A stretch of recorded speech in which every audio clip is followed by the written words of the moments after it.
अनुसूचित जाति और जनजाति विभाग जिला स्तरीय विजिलेंस और मॉनिटरिंग कमिटी बैठक पूर्वाह्न स्वतंत्र सर्किट हाउस सम्मेलन कक्ष अनुष्ठित होती अधिकता सह समस्त स्वागत कर जिलापाल चंचल रणा अनुसूचित जाति और जनजाति आईन में रही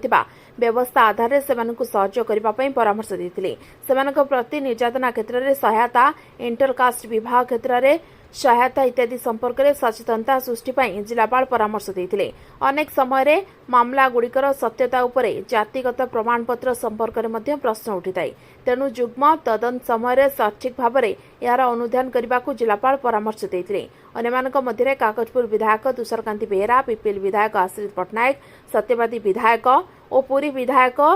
प्रमुख जोगदे व्यापक सचेतनता माध्यम हिताधिकारी को अवगत कराइथिले मामला गुड़िकर सठिक अनुधान करने साहाय्य करुवा नाम फायदा नेबाकू चाहूबा किछि व्यक्ति संपर्क में तदंत सह सत्य प्रमाणित हेले दृढ़ कार्यानुष्ठान ग्रहण करने संपर्क में आलोकपात करथिले क्षतिग्रस्त व्यक्ति को आर्थिक सहायता क्षेत्र में पूर्व ऑफलाइन आवेदन करने को पड़ुला बेले 12 तारीख ठारू ऑनलाइन साकार पोर्टाल में आवेदन ग्रहण कर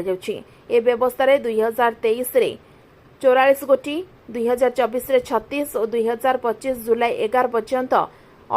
81 मामला 106 जन को आर्थिक सहायता प्रदान कराई 834 मामला मध्य जुग्म तदंत माध्यम 718 तदंत शेष होता बेले 116 बकिया रही इंटरकास्ट विभाग क्षेत्र में 2023-24 ठारू चलित वर्ष जुलाई 11 पर्यंत 341 जन दंपति उपकृत होई सेमानकु टंका प्राप्त होईछि ए अर्थ सेमानक अकाउंट को